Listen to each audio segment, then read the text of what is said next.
thank everybody for coming. Didn't expect this many people, so it's a great turnout. So thank you, everyone. This is just another seminar session for our what we are calling a senior living series seminar. And with the goal of these seminars is to educate, empower, and equip older adults and their families with the knowledge they need to help make informed decisions about aging. A few housekeeping items. So the last month's seminar, for those that were not there, was it was about the different senior living communities. So I brought in 4 different representatives from 4 different senior living communities in 2 in Newton, 1 in Bella, and 1 in Knoxville. So they came in and shared different things about their communities, insights, how they were unique, how they're the same, how location influences senior living experiences, and then discussed how to go about choosing a senior living community if that's something you think you would need. And yeah, so that was last month's. One other note is I am working on bringing in educational partners to help with these seminars. So my goal is to really provide as much value as I can to the community and to you guys. So these seminars are for you. So being able to bring in education partners helps these seminars just provide more value. And so if you know anyone that might have interest in being a panelist like Jeff and Maria today, or that would be interested in potentially collaborating on some type of event, definitely would be happy to have a conversation with them. So if you want to give them my contact info, or just let me know, I'd be happy to have a conversation. There are feedback sheets in front of you. I think it says share your feedback on the top. So at the end of the seminar, if you have time and don't have to leave, I would just ask if you could fill that out. I take your feedback seriously. I read every single one of them. So they're basically just used to help improve the seminar. So kind of like I said before, these are for you. So I want your feedback. I want to know how we can make them better. Last thing is questions. So as we go through this discussion, I'll kind of be the moderator. They'll be the panelists, obviously. So I would kindly ask that we'll hold off all questions until the end. I'll have an ending Q&A session. As we go about the discussion, if you have any questions that pop up in your mind, just write them down, and then we can ask them at the end. So we'll kind of dig into today's topic. So obviously, today we titled it, and it's called Aging in Place, Practical Advice. And from the conversations that I've had, this is kind of a good segue because last month was about senior living communities and moving into one, and this month is about how we could potentially live longer in your home. So I thought it was kind of a good segue to that. Many people want to stay in their homes as they grow older, and there are important factors to consider, such as the safety, care needs, finances, and long-term planning. And our discussion today will help bring clarity to these topics and provide actionable steps that you can take. So we are fortunate enough to have a couple panelists here today. One is Maria Mendoza with Home Care Assistance in Des Moines, and then Jeff Wisnieski with Homestead in Newton. So each of them brings a valuable experience and insight into helping seniors live comfortably and safely at home.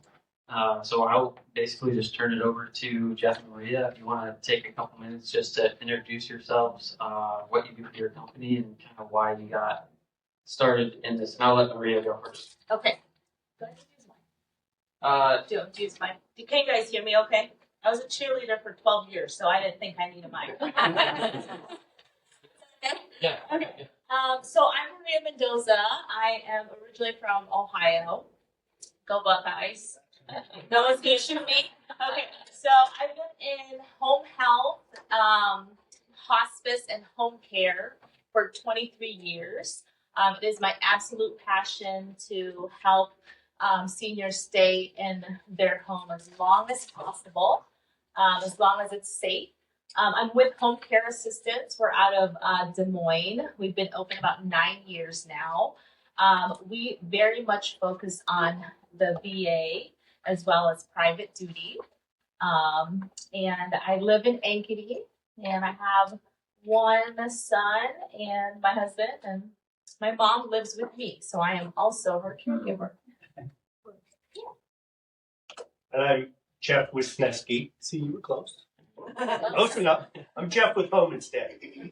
Well, formerly with Home Instead. Actually retired on last Friday. So, but the Home Instead office still exists. So my wife and I own the Home Instead office in Newton for 15 and a half years.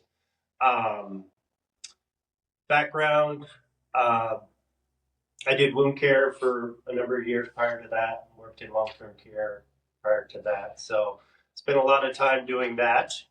Personally, I've always been kind of an old soul. My grandmas were fortunate enough to live at home until they were 97. One lived out on the farm. One lived in her same house that she lived in for 70 years. So I was honored with the ability to get to see them age in place. Right now I'm going through it with my own parents. My dad passed away last October, but we just had these same discussions over, is this the right place for you to be? And yes or no, and kind of, I'm the youngest son, so they don't really listen to me a whole lot. And so for like 10 years, I've been telling them to plan for things. Oh, we're fine. Yeah, they weren't. Then it got ugly in a hurry. So I've had these conversations here recently, and I'm having them with my mom right now. I have 3 kids and 1 grandson who's 6 months old. So that is my new job. I am Papa, not full time, but quite a bit. So, Home Instead, we assist individuals in their home, from the basics of housekeeping to personal cares, assisting in showers and whatnot. We do a lot of work with families that are caring for loved ones with dementia as well. That's say kind of I don't want to say a specialty of ours, but it is an area that I've focused on quite a bit. My 35 years of family experience with dementia, from my wife's grandparents to her parents to her aunt, and many aunts and uncles that have since passed away. And so it's something that I've really focused on helping my caregivers understand, not only how it's affecting the individual with the disease, but the family who's trying to care for that individual. So that's kind of my background. Helping keep folks in their home is my passion, but to me it's about what's the safest place that we can be. So I'm going to continue to use a mic because I'm a little soft-spoken. We'll go ask Maria, what would you say are the biggest misconceptions about aging in place? I think the biggest misconception would be finances is the biggest thing that is the worry of a lot of people. Home Instead, now I support Home Instead's growth in this area because my agency does not go in this area.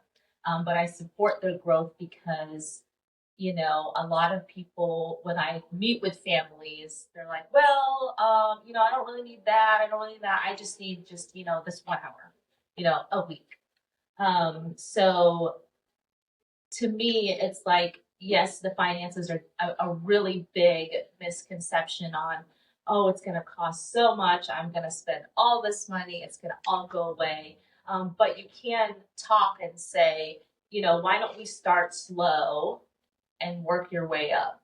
So with that being said, meaning, you know, there is some room to talk to them about your biggest needs. And for example, I have a client right now that we found that the biggest need was getting ready for the day, taking a shower, changing clothes, getting breakfast ready.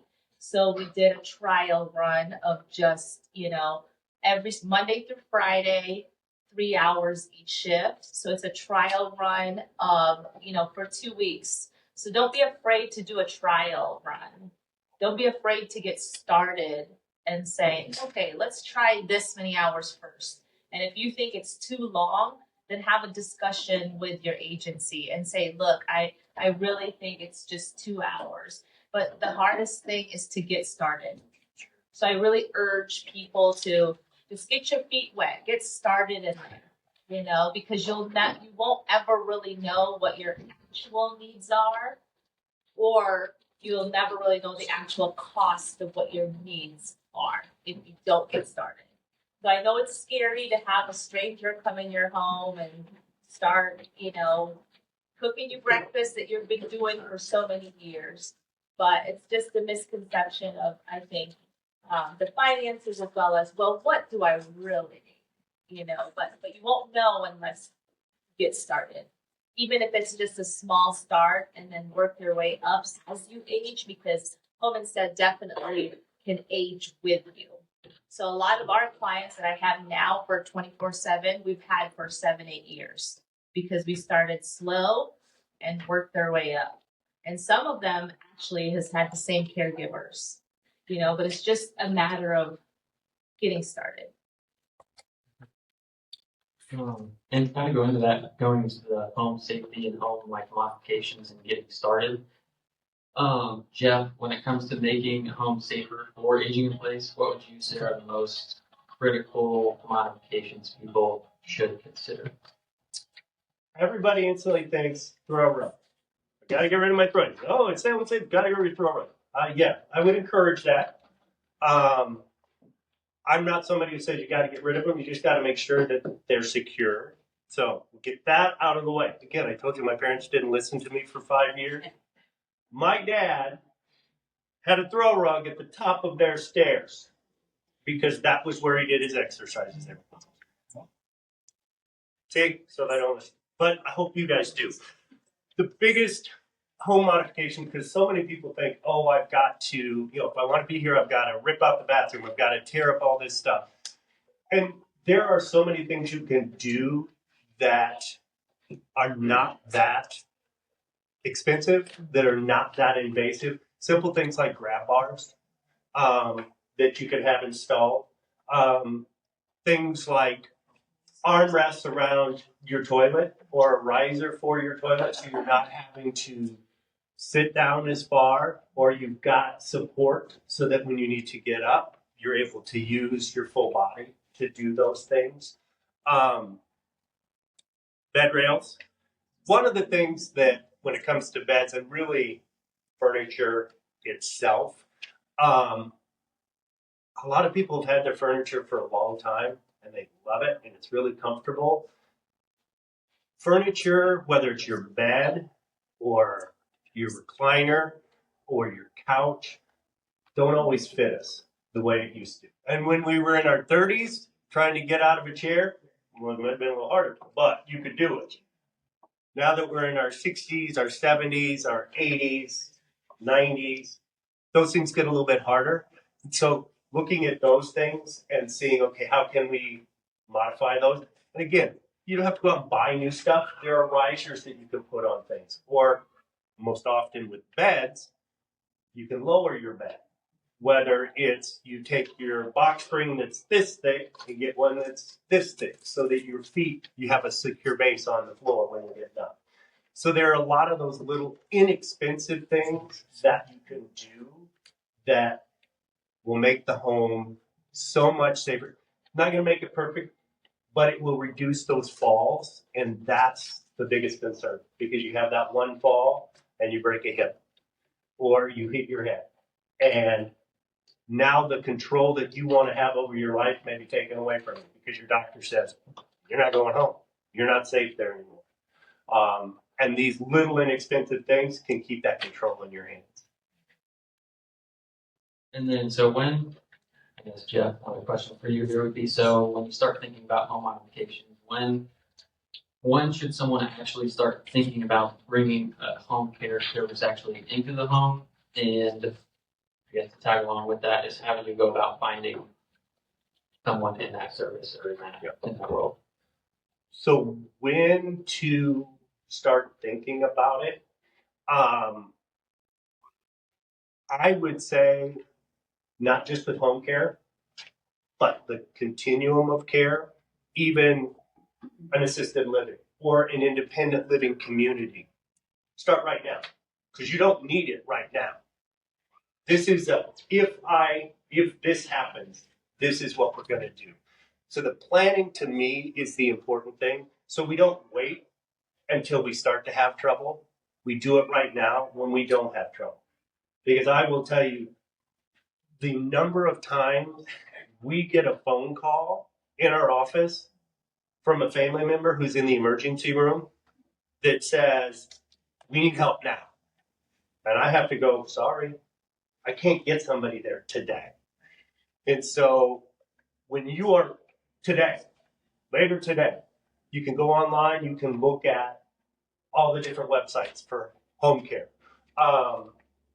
And we're one, but there are a number of different ones.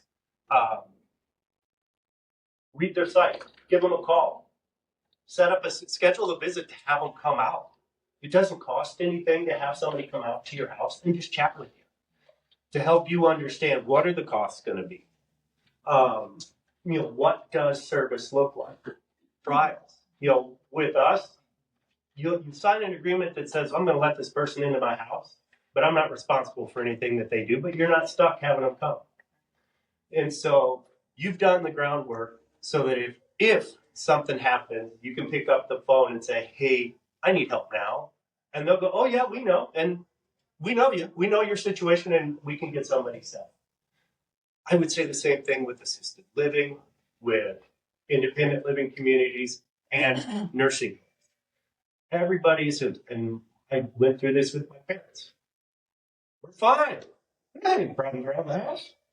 My stairs aren't a problem. I've never had an issue with that. And then you do. And then it's like, well, if something happens, I'm going to go to that place. I'm going to live there. I'm going to, if I have to go to nursing, I'm going to go to this one. And then you call up and they go, hey, guess what? Our waiting list is 2 years. Right. That's what my parents dealt with a year ago. My dad couldn't go home. He ruptured his Achilles, and they live in a split level house where they did at the time. Stairs everywhere. My dad's answer was somebody could carry me up the stairs. That ain't happening, old man. When we started to visit places, the shortest waiting list was 18 months. It's the same for Polk County. Yeah. And so you make those visits now, you see what these places have. You can put down a deposit. It's a refundable deposit. Yeah. But you get to look and see, what do these places look like? Do I really want to go there? And then you make your list and you say, okay, if something happens, I put my deposit there. That's where we're going to go. But I've seen too many families that have said, this is where we're going to go. And they've been in the hospital, and that care center says, sorry. And so somebody who lives in Newton or lives here in town, they say, we don't have any space. So you're ending up in Polk County, or you're ending up over in Iowa City. And now you're not close to family or friends. And so the fact that you're here to listen to this today says a lot, because it's all about the plan. You plan now when you don't need it for the if you do. And it keeps the control in your hands. And that's what we want. Can I just piggyback on that? There's also agencies out there that if you call and say, hey, I need care tomorrow, your cost is going to double. They're going to say, okay, I can get you started tomorrow, but it's going to cost you $50, $60 an hour. But if you're already in their system, say you're only doing 3 times a week, 4 hours each time, and something happens to you, and then you go to the hospital, you call them, and you say, hey, now I'm going to need 8 hours a day. It is easier for that business or that home care agency to find somebody 8 hours a day than scramble a new person coming in saying, hey, I need 8 hours a day now. It's going to cost you more to get started the next day, because that happens It's real for us. If we start you, if you're in an urgency start date of you need to get something 8 hours a day or 24 hours a day, is going to cost you between $40 to $50 an hour instead of our regular rate of $36 an hour because of the urgency. And with the urgency comes different staffing. It's going to be different people every time because it turns into a and body. it turns into just whoever's available. Yep. So if you're in their system already, we know who you are, we know your personality, we know your likes and dislikes, then we can match you with a caregiver we know that best fits you and your scenario. So even if you're starting with an agency for just, like I said, 6 hours a week or something, if the agency knows who you are already, so then it's much more better to know who's gonna, and you know the agency already. You're gonna know who's gonna be there. I'm sure you guys do introductions, of meeting those people. But if it's an urgency situation, it becomes whoever's available, and you just, whoever's there. So that's what you don't want is doubling the cost and just having people that you just like, okay, I have to just stick with this person because there's no one else available. But the hospital won't discharge me unless I have a plan. That's good. Thank you. Jeff kind of touched on the family member aspect. Maria, family members often play a key role in this decision. Hands-on experience right there. Yes. I guess the question that I would pose is how can a family member be of support or unintentionally create challenges for that loved one who actually wants to age in place? Yes, so that is very real. I meet families all the time where the one spouse really wants to stay home and really accepts the care, but the other spouse is, well, I do everything. I do that for you. I do your laundry. I do your breakfast. I. But what's happening there is that other spouse is burning themselves out. So I do have a caregiver on the sheet, caregiver burden assessment for yourself or whoever is the caregiver. What's best in that scenario is really standing back and saying, how am I best for my spouse? A lot of the times we provide, and I'm sure Homan said this too, provide overnight care because as the other spouse, the worst thing you could do for yourself is not get any sleep. That is the worst thing for your body. You have to have rest. You have to have sleep.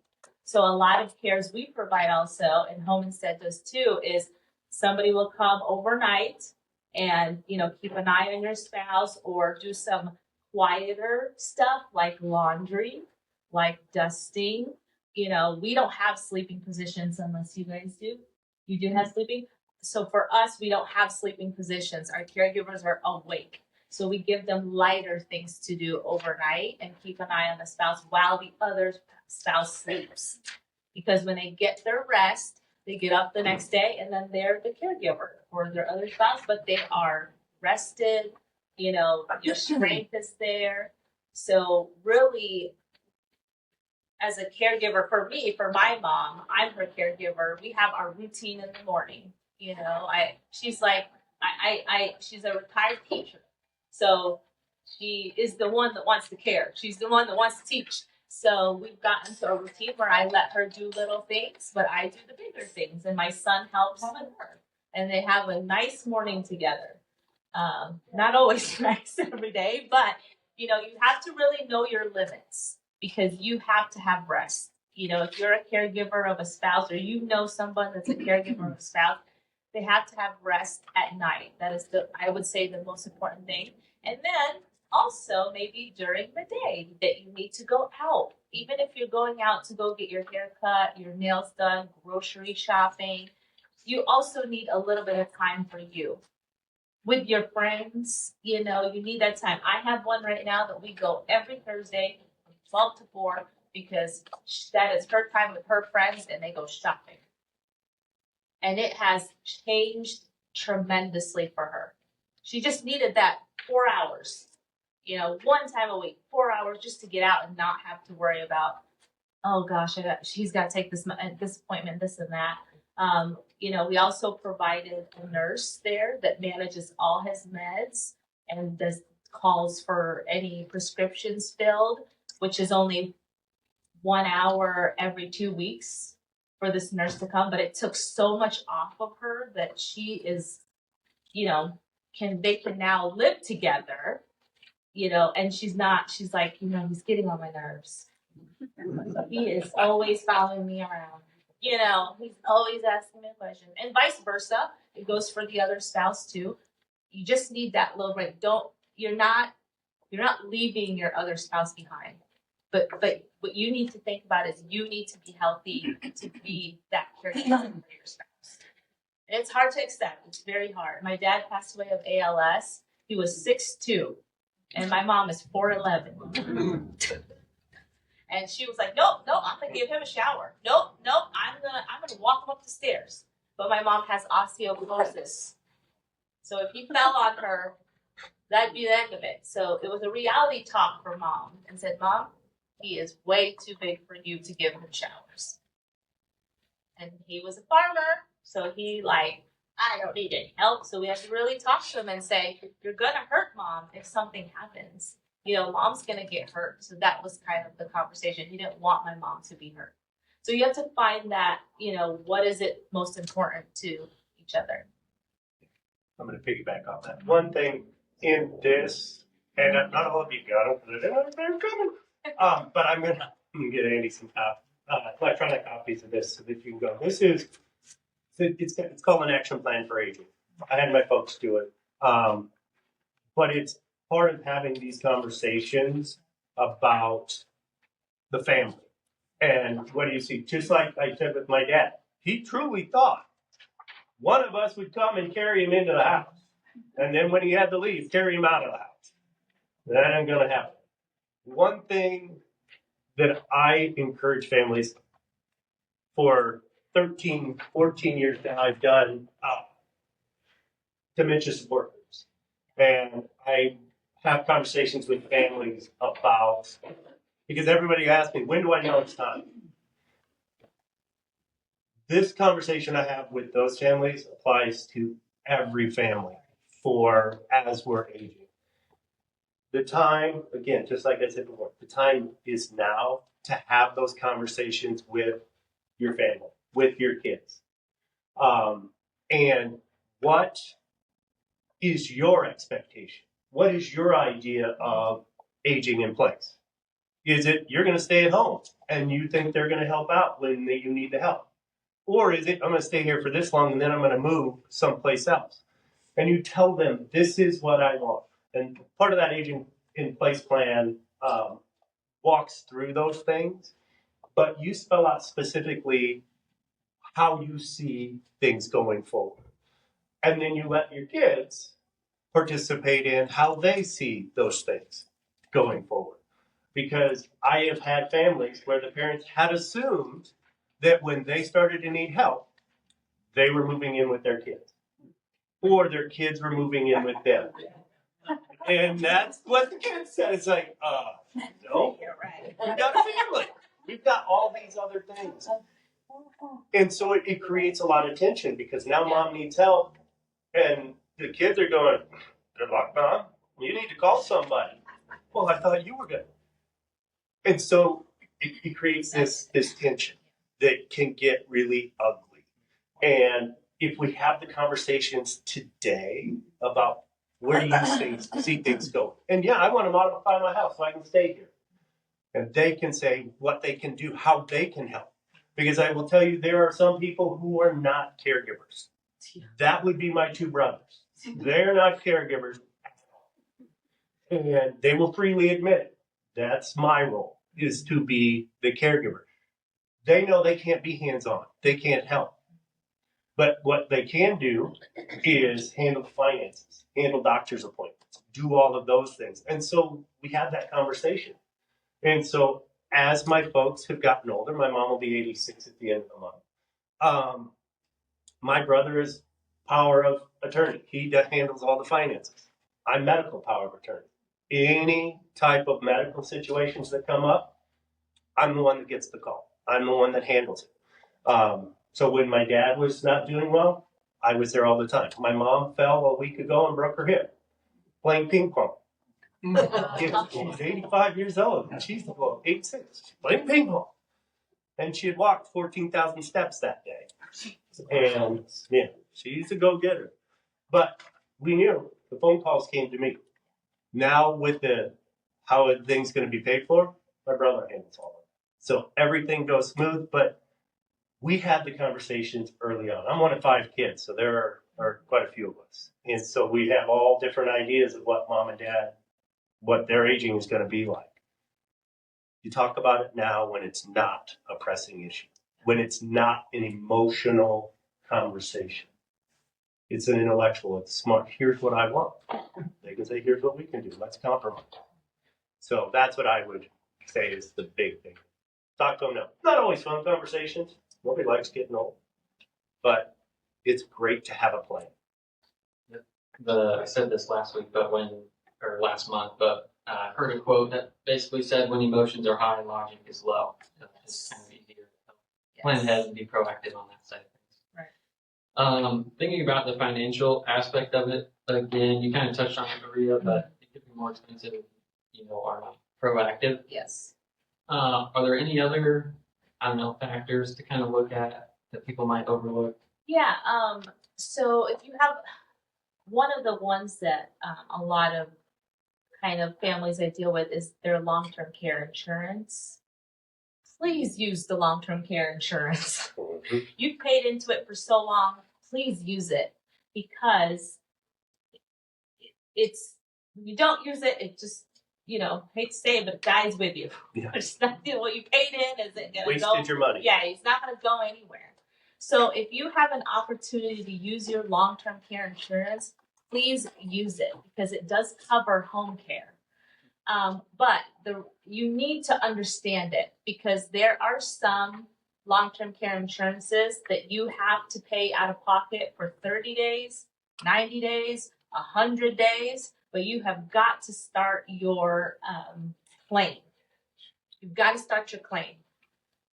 So, in an event that something does happen, say, you trip and break your knee or something, they're going to give you a daily rate. And even if it's like, hey, I just need help because I can't go up and down the stairs for my laundry, things like that, please use it, because it is really not. If you don't use it, it goes away. It's not going to go back to you or your kids or anything like that. You paid into it. So I've had so many people, well, I don't want to use my long-term care. Well, what did you buy it for? You've got to use those things. Really understand Medicare. Really, really understand that. And if you're on Medicaid, understand that too. You've got to understand what you have available for you. So if you go like a Medicare episode, you can get a bath aid, you can get therapy, you can get nursing, and don't deny those services when you are at the hospital. Use them, because who knows when they're gonna go away.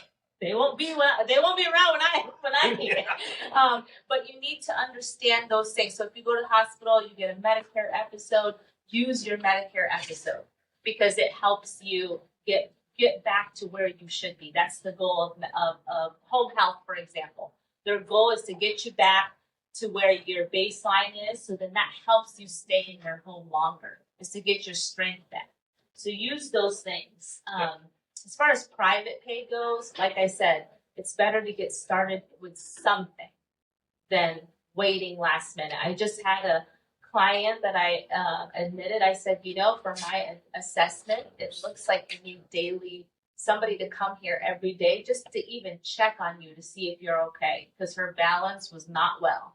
She said, nope, I just need it one time. So we also have to respect her wishes. And we provided care on a Wednesday. She fell on a Thursday, and now she can't go home. She's going to long-term care because she laid there for 36 hours. So if we were there every day visiting, even for 2 hours, we could have caught her right away. So even those little hours matter. So financially, it's better to get into something small and then just work your way up. But understand your insurance. That might be a good topic to have too. Is somebody come talk about what are the benefits of Medicare, because it's ever changing, and Medicaid also if someone's on that. Those are very need to be understanding. Your long-term care, definitely understand all that. And know your resources. So if you have been admitted to the hospital, make sure you're gonna have a social worker that's gonna work with you. Make sure you're asking them about, do I qualify for skilled? Because that's when you're gonna get, when you go home, well, you may go to a skilled nursing to rehab, but when you go home, you'll still have some time that they're gonna pay for a bath aid and have a nurse come in and PT and OT and all of those things. But you don't have to be the one to figure all that out. The social worker or their discharge planner will be the one that should walk you through all of those things. There are agencies like Aging Resources that cover this area that can help you find, if finances are an issue, find financial assistance, whether it's getting you connected with the state for the elderly waiver program, or if it's getting resources to modify your home. Aging Resources has a lot of grants where if you need a ramp, they can help you get a ramp put in your house for free. And they also, Aging Resources, I have clients now that Aging Resources has approved for 3 months of home care. Yep. They get grants from the government that help you or who needs it get the assistance that they need, and can be that bridge where it's, I need to go to a nursing home, but I can't get into the one that's anywhere near here. So they'll get you help for 3 months and they pay for everything. That's what the elderly waiver will do. They will say, hey, you qualify for 20 hours a week of help. And it's taken care of. So yes. Even the VA. So if you know a veteran, they have benefits through the VA that is homemaker, home health aid, and respite care for the spouse. Those get overlooked all the time. They have those benefits. I have 80 some veterans right now under my care that we're providing those services for. Some of them are getting approved with, just as little as 4 hours a week. But then I have one that's 36 hours a week. So it just depends on where you serve, what services, and what you got injured with. So there's a lot of things that go into play with that. But that's also a money saver for you. If you know of a veteran or you're a veteran yourself, I have clients that the VA is paying 10 hours a week, and then they're paying out of pocket 10 hours a week. So they get 20 hours a week, but it's a money saver. So if you know a veteran, I always tell them, look into those services because every veteran should have it. It just varies in the amount of hours, what they get approved for. One of the big ones is aid and attendance benefit. And that's for the veteran and their spouse. And there's, it's any of the VA benefits to me, I always tell every veteran, you need to take advantage of those. Yes. Those are benefits. You earn those benefits. And the spouse earned those benefits because your loved one was in the service. You suffered as well as they did. There are requirements. One of the requirements for the aid and attendance is that you were in service during a time of conflict.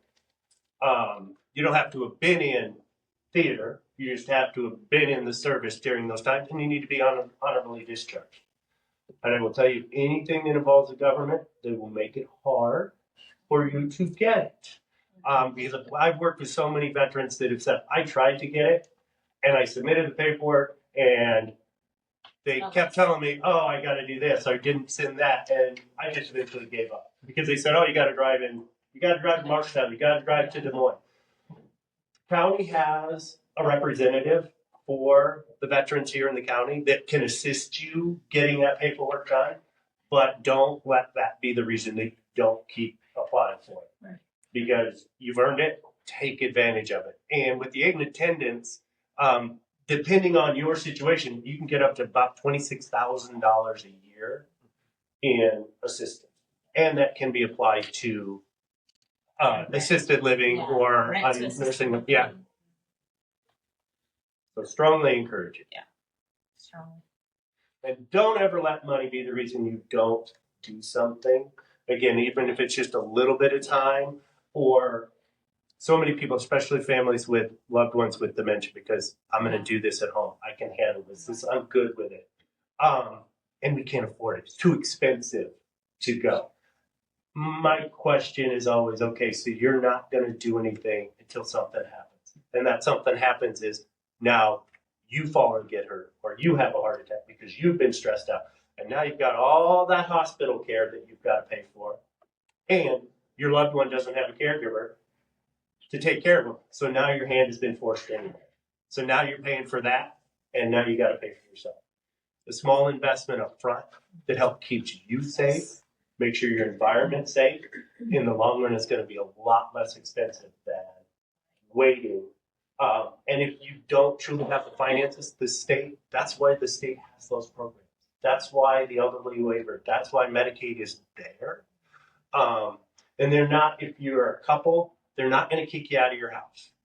They're not going to take your car away from you. Eventually, yes, they come back to the estate after the spouse passes. They do. But they're not going to make you live in a tiny apartment or give up your car. Now, if you have 4 houses, yes, they're going to say you got to sell some of them. You got 10 cars, yes, you're going to have to get rid of some of those assets.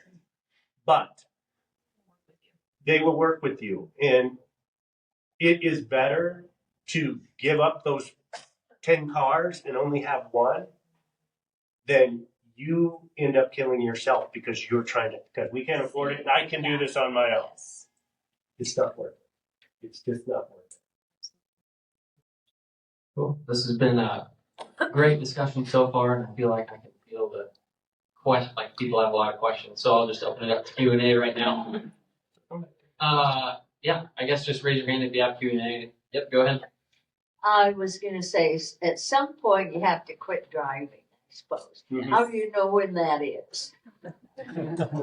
Well, I'm actually the one that's getting called in when a loved one has dementia and the family doesn't want to be the one to take the keys away. I get the call. I had to take the keys away from my father-in-law when we lost him for 3 days. He just drove away. One of them showed up again 2 days later. I have no idea where he'd been for 3 days. Go ahead. Yeah, I think for my mother experience, it was for her. It started to become a hassle. You know, she's like, oh, I gotta drive to the store. So you know, I think once it starts to become a hassle to you, or you just don't remember where certain places are, definitely, because you also have to think about your safety and others. You know, because I've seen time and time again, I get clients that they hit somebody, you know, because they were like, oh, I was going to oncoming traffic. I didn't know that was the other side. You know, so I feel like once it starts to feel kind of a hassle to you to get in the car and drive, or you kind of, where do I go again to go to that certain place? I think it's time to really reconsider. Definitely your vision. You are starting to have a harder vision, you know, and just being responsible. You know, we have clients that they have a car still, and we use their vehicle to take them places because, you know, agencies like us, our caregivers are insured and bonded. So our caregivers can take you with your own vehicle because we insure them and they're insured and bonded, and you know, so I think it's really a personal choice, but it would be nice, you know, to start considering it earlier than later. And, you know, we don't want an event like that get lost or someone hitting something happened. Yeah. What's happened? He's fine. And I will say, even if there isn't dementia in the home, and that's not what we're dealing with, and it's just we're getting older. I mean, my grandma was, well, when she was 92, she renewed her driver's license for 10 years. State of Nebraska was really wise with that. But she was so small, she looked between the steering wheel and the dashboard, even though she was sitting on pillows. That was the things that, and we looked at with her car. And I would say, do it with yourself. You look at your wheels, look at your tires, the rims. If they're scratched up, it's an indication we're catching currents. Bumpers.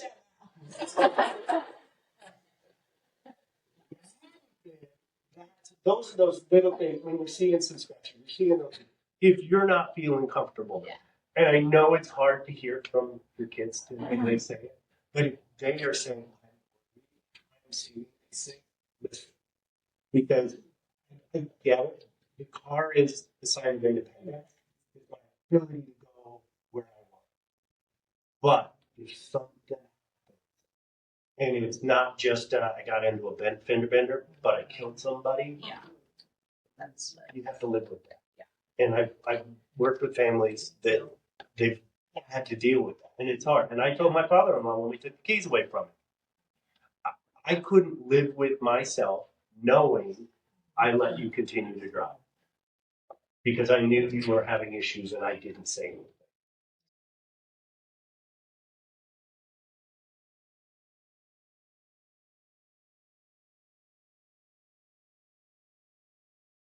This is years ago, when I worked in private practice, we had a lady that she was getting dementia.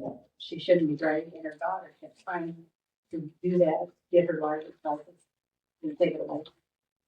But they didn't succeed because I don't know what happened. I don't know, maybe this laws have changed, I don't know. But she couldn't get away.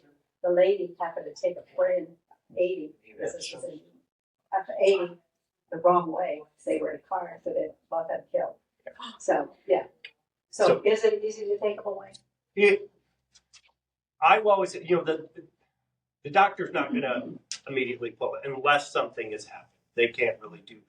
They can, and I always tell families, talk to the doctor before the appointment and say, this is what I want. So that now it's the doctor's taking the license away and it's not the family. Because when it's family, it's hard. Nobody wants to be the mean guy to mom and dad.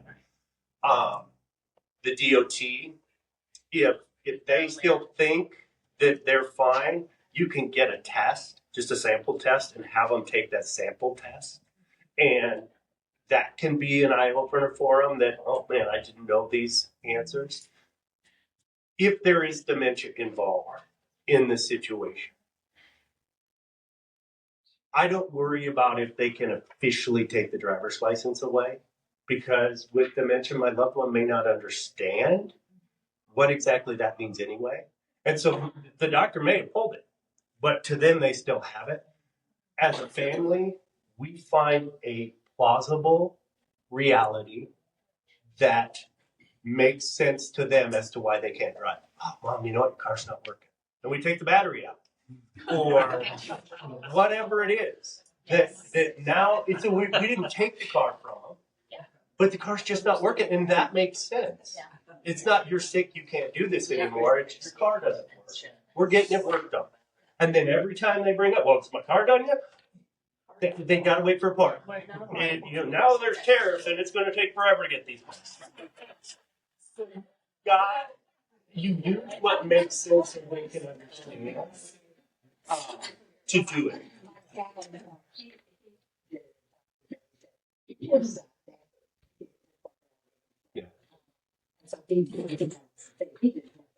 Yeah. Yeah.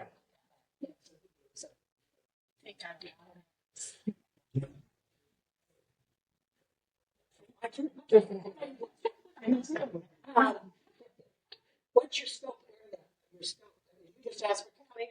No, we do Jasper, Marion, Mahaska, Marshall, and Powashik, and Polk County. We Outside of we do Polk, Story the other way.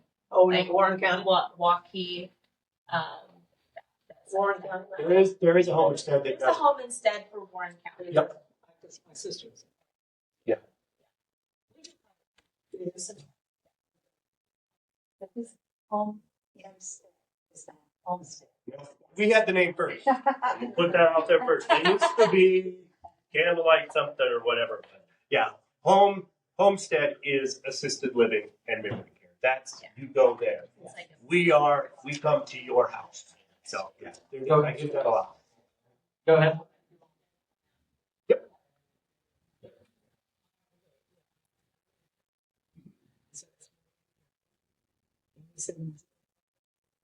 Yep.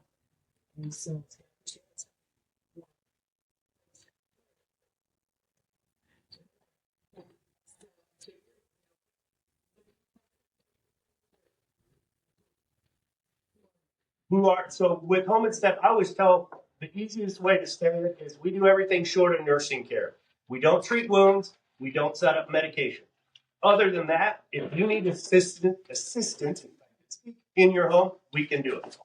Basics of housekeeping, laundry, making meals, running errands for you, to assisting with showers, personal cares, dressing.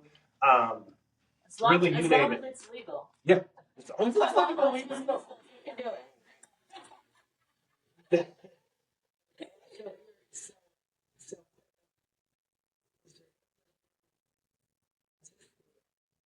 We're home and step. And if you want some information, I can give it to you when we're done. Yep, they'll be here after the event, and they'll stick around after to answer any other questions. But yeah, I guess it's pretty close to 11. One more question. Yep, sorry.